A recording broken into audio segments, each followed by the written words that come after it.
I've been a woodworker for nearly 2 decades, and nothing gets me more hyped than the holidays. Well, with Christmas right around the corner, I'm going to show you a few projects that are perfect for the holiday gifts, stocking stuffers, and also pack big ass profits. Let's go. This is a wooden grill scraper, and for our first project, that's exactly what I'm going to be showing you how to make. These have become extremely popular and work for any type of graded grill. For this project, I'm going to be using some of this cedar. If you're looking to save on money, you could also build this out of simple pine. And any domesticated hardwood works as well, like walnut, maple, or cherry, but I would stay away from the exotics. Now, you want your piece to be around 2 foot in length, and I've got this piece ripped down to 4.5 inches.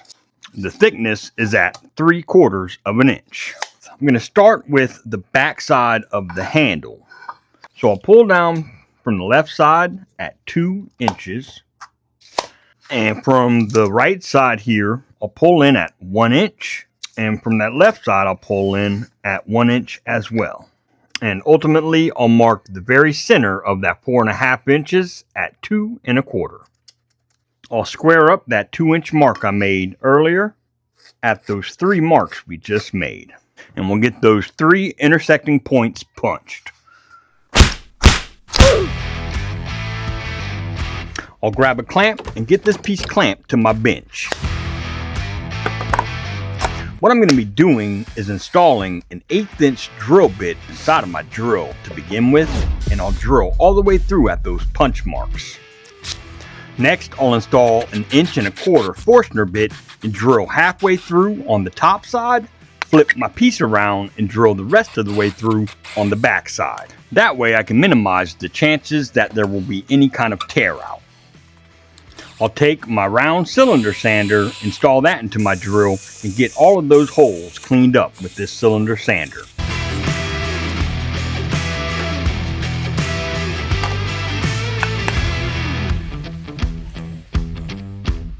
Next, I'll pull down from my handle at 13 inches.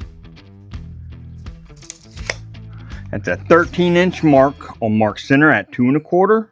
And from that center mark, I'll go 3/4 of an inch from either side of that center mark. I'll scribe those marks all the way down to my handle. Now, from the back side here, I'll pull up to 9.5 inches on both the left and the right side. I'm going to grab a roll of tape, and this is 3 inches wide, and I'll line up these 2 marks together and these 2 marks together with the outside of my tape. And scribe a light line. Now, from my handle, I'll pull down to 4.5 inches at both of these lines that we scribed. I'll come down from this hole here right around 1/4 inch or so, and I'll square that mark from end to end, and I'll line up that 4.5 inch mark with that mark with the outside of my tape once again, and scribe that line. And this will be getting cut out with our jigsaw. I'll grab my handy dandy DeWalt jigsaw, get my piece clamped back to my bench, and get that waste removed.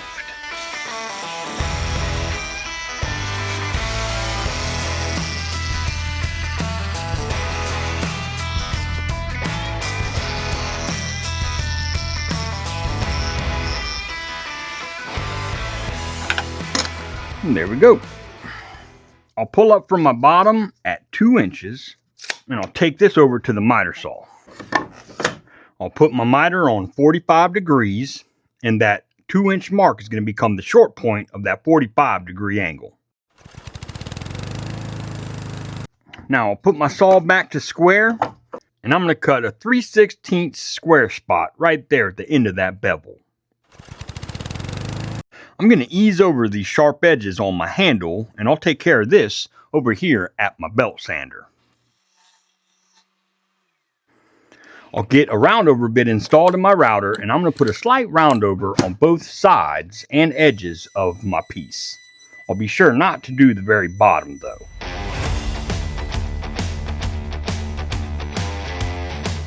After that, I'll get everything sanded down with my palm sander up to 220 grit.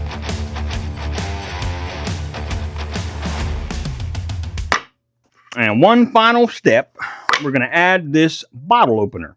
I'll leave a link in the description where you can pick these up from Amazon. You can choose wherever you want to put this, and I'm just going to eyeball for the center of the width, and then I'm going to come right below my little arches here. I'll just scribe right around this bottle opener and scribe the inside as well, because that's what I'll be getting drilled out. And I'm going to take a 1-inch Forstner bit and I'm going to drill down about a 1/2 inch deep. My objective is to clear out the center for the bottle opener. I don't need to go any further than that. There are 2 spots for screws in the bottle opener, and I'll get those punched. I'll get my screws installed. Catching subscribers is just about as difficult as catching a crackhead. Almost impossible. So make sure to head down below, smack that like button, and hit subscribe. Now, this works by preheating your grill to about 350 or so, lining it up with the grates of your grill, and running it back and forth until it makes indentions. This may take a few minutes to do. However, once you get it formed to your grates, it's ready to go for future use. It wouldn't hurt adding those directions with the description of your project. And the personalization options with laser engraving or even CNC engraving are absolutely endless and add more bang to your buck. After doing some research online, I found that the majority of these projects go upwards of $60. Some even reaching almost $90. Damn! That's pretty steep, so I would feel comfortable charging anywhere from 40, 45, maybe even 50 bucks for the ones that I'll make. Mine measure out to 22 inches once everything's finished.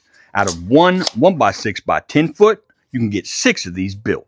That's 270 smackaroos out of that one 1x6. And as far as the finish goes, I leave mine unfinished. But if you found like a food grade safe mineral oil or something, that'll do just as well. And the perfect stocking stuffer.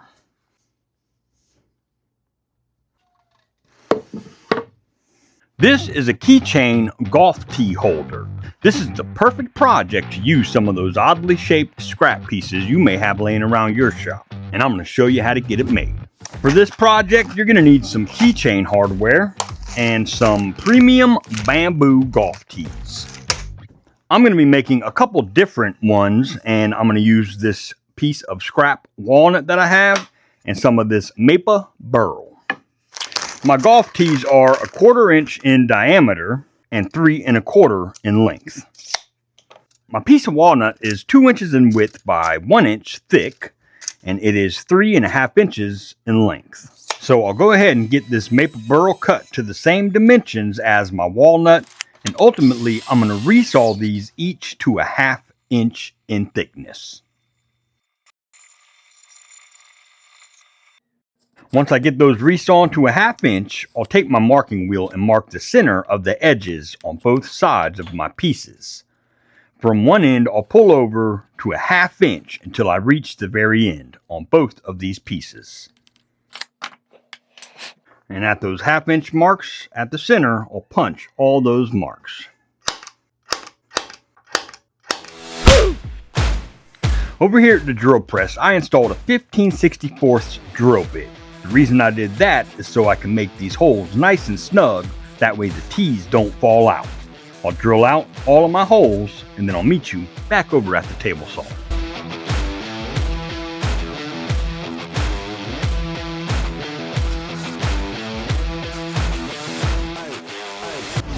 Over here at the vise, on both of my pieces, I'm going to drill a 1/16 inch hole on the very upper corner, going at an angle. That way I can install this little hoop ring and get my key ring hardware installed. If you're like me and suffer from fat finger syndrome, installing this hardware can become quite aggravating. Son of a bitch, Paul, why didn't you just go home? That's your home! Are you too good for your home? Answer me! Then I highly suggest you get some of these tiny little wrenches or pliers. It makes installing this hardware much easier. Next, I'll get all those sharp edges rounded over and eased over, sanding my pieces up to 220 grit. Now, if you wanted to add some laser engraving options to your pieces, I would do that before the hardware goes on and before you sand it down. I'm going to keep mine nice and simple, just as a demonstration purpose. I'll be adding 2 coats of our favorite finish, the finish for dummies, Shellac-a-Lac.